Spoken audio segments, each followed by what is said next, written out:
Yeah. So 4 years ago, I went to bed one evening, like we all do, and during the time between going to bed and waking up the next day, I'd found myself restrained by 4 police officers from my house, and I woke up in Fulbourn with people over me, injecting my arm. That's what I can remember.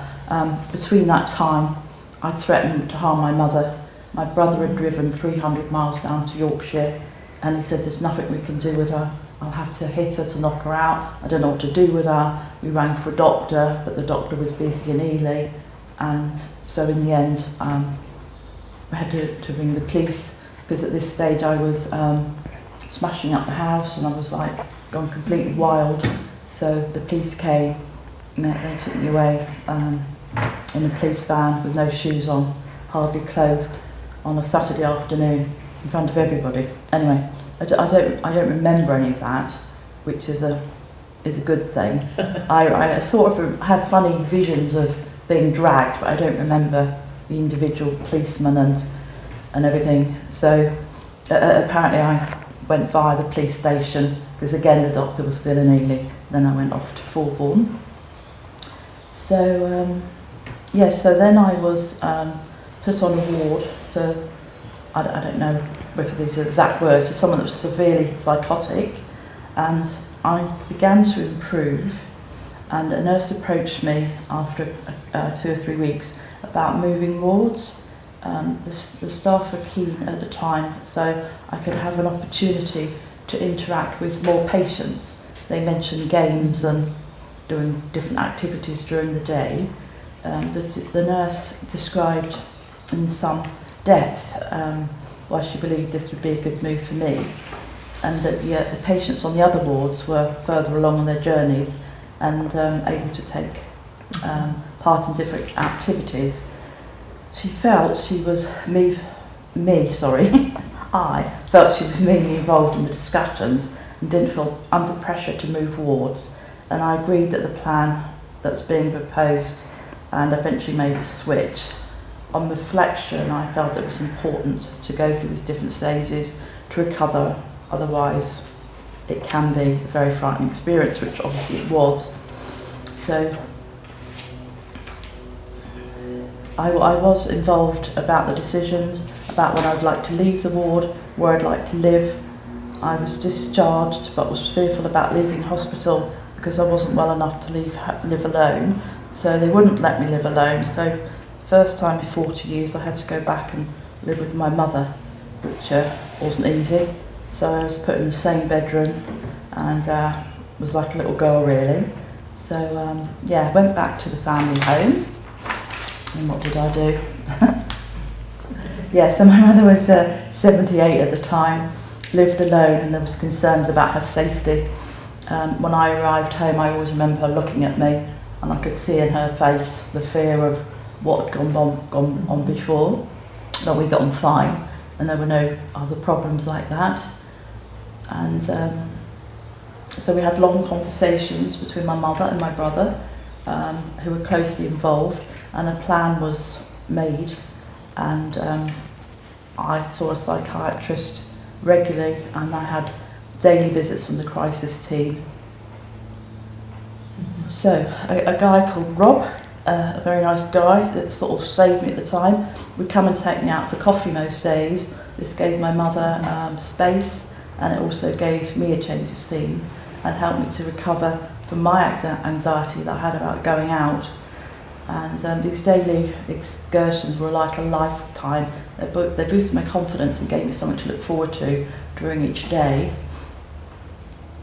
And one of the main reasons they were helpful, because I was always asked where I wanted to go and what I wanted to do and how long I wanted to be out for.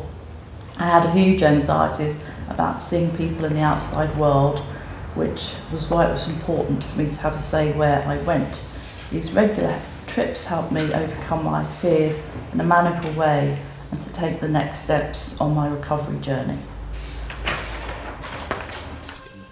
Yeah, it's just out of interest. Do you feel that if you'd have said to the nurse that you don't feel like you're ready to move yet, do you think that would then been taken out of your hands, or do you think that they would have listened to you and kept you there longer? I think they would have done, because I was really frightened. I wanted to escape, but I was really frightened of going anywhere with them, because I still thought that I'd been kidnapped. Right. There was a lot of things on the television at the time about being kidnapped for years and years and years, and under houses. I'm sure I'd been kidnapped. So I was thinking, really, maybe if I get out, I can think about escaping. But no, if I just said I wanted to stay here for like a couple more weeks, that they would have let me, because when I did move wards, it was me that said I want to leave, I want to go. So eventually we discussed it, and I think I could have stayed in there quite a lot longer, because I hadn't felt well at all when I got home. So it's quite interesting that they initiated it, that they saw the potential of the value of the move for you. Yeah, I think I got quite a lot better quickly, because I was on drugs that was working for me. So I went from this rampant sort of crazy thing to being quite, approachable. And I think I calmed down a lot, and that's why they thought, we'll move her. Do you think there could have been any alternative to the initial bit when they were restraining you and taking you to hospital? Yeah, a big alternative. If I'd have had a doctor when my mother first said I was ill, I'd never have gone through all that hell, literally absolutely terrified to death of what happened to me, because I didn't know where. What do you mean if you had a doctor? Well, when I became ill, my mother rang a doctor, and oh no, we haven't got anybody available. So then I just slipped into psychosis very quickly. Right. So yeah, if I'd have had a GP or someone that come and saw me, the time I went to bed and all this activity in the night, maybe they could have helped me before dragging me off. I think that's what upset my family, that but they were lovely to me apparently when I got to the police station, and they were, really good, giving me water that I kept throwing over them, and apparently using language that no one had ever heard me say before. So you wonder where it all came from. But yeah, if I'd have had intervention right at the beginning. And how long was the difference in time from the 48 beginning? 48 hours. 48 hours. Okay, so that made a big difference. Then. Yeah.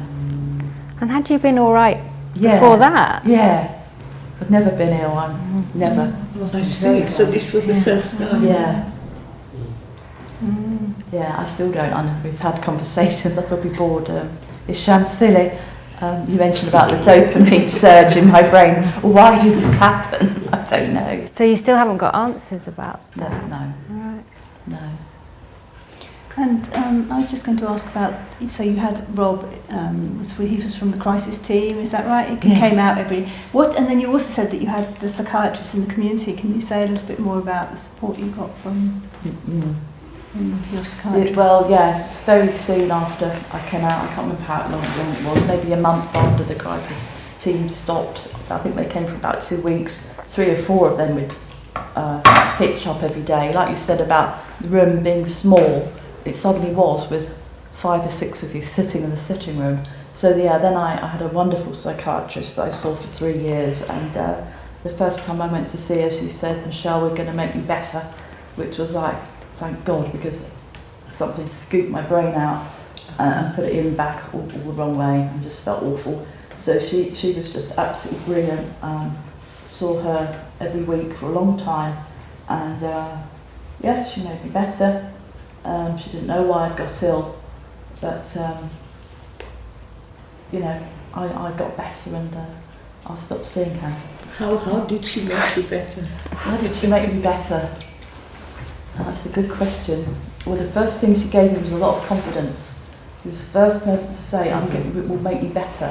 You realise there's something wrong with you, we're going to listen to you, and we're going to help you. So she went through all my medications and everything, and took me off olanzapine, which made me put on loads of weight, made me eat like a horse, where you couldn't afford to eat that amount of food today. And she would just listen to what happened in my life, and we would just talk about bags and shoes, and we would have a laugh. We'd talk about men, and she'd say, "Aren't they this? Aren't they that?" Laugh, yeah. We had a really good laugh every week, and it was just the support and just that escape that I sort of needed.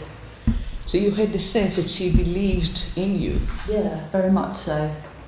Yeah, she would say, "Look, you've been a researcher, you've done this, you've done that, you're an intelligent woman, you don't have to go out with this these awful people and have these awful experiences. You can do this, you can do that, you can flourish, you can, you know, it's not too late, you can, you know, very good. So you said she made you better. Yeah. Did you make you better as well? I'd say it was, I say at the time it was 80-20 to her.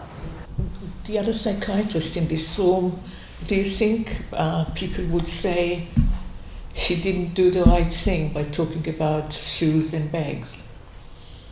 It is very important to have that sort of establish that rapport, and I think there has been a significant culture change from the kind of doctor consultant that's telling people what to do to actually to being on the same sort of plane with the patient, and I think that's what we do. Let's bring back the closer you can get to people at the same level and try to help, because you don't always have the answers, but you're just, I think just the fact that you're trying to help using all the resources you've got is very powerful, and I think patients do value that a lot. Yeah, I was in the fortunate position when I really wasn't well. She said, just call me, you know, I might see you once a week, but call me. And then when I didn't go to my appointment and I stayed in bed under the covers one day, she rang me and was on the phone for an hour rather than me being with her. So I always felt I'd got somebody there. If I was really feeling unwell, I could pick up the phone. I just think it's really important having someone there that has confidence in you when you don't have confidence in yourself. I think it makes a massive difference, because then you begin to kind of take some of that. Yeah, and I think they remind you a bit of how you used to be. Yeah. Because they've got all their notes and said, well, you used to do this. Yeah. You've done this. Okay, you come on well. But you can do it. I do think it's very important. Yeah. And it's, but also this particular psychiatrist was investing time and effort, like being on the phone for an hour.